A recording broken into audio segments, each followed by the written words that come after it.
அனைவருக்கும் கணித வணக்கம். இப்போ பார்க்க போகிறது 6ஆம் வகுப்புக்குரிய கணக்கு முதல் பருவம் பயிற்சி 1இல் 3ல் புறவய வினாக்கள்ல 9வது கணக்கை இப்போ பார்க்க போகிறோம்.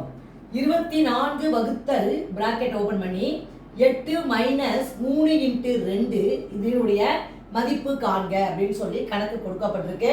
ஆப்ஷன் கொடுத்துருக்காங்க. சரியான விடையை கண்டுபிடிச்சு நம்ம எழுத போகிறோம். இப்போ பாருங்க, கொடுக்கப்பட்ட கணக்கை ஃபர்ஸ்ட் நான் எழுதிக்கிறேன். 24 வகுத்தல் பிராக்கெட் ஓபன் பண்ணியிருக்காங்க 8 மைனஸ் அதையும் பிராக்கெட்ல 3 இன்ட்டு 2 க்ளோஸ் த பிராக்கெட். இப்போ பாருங்க, முதல் ஸ்டெப் நம்ம என்ன செய்யறோம்? 24 வகுத்தல் 8 அப்படியே போட்டுக்கிறோம். மைனஸ் 3 2 ஃபர்ஸ்ட் பெருக்கிக்கிறோம். 8 3 2 6. அடுத்து பாருங்க, அடுத்த ஸ்டெப் 24 வகுத்தல் 8ல் 6 போனா எவ்வளவு? 2.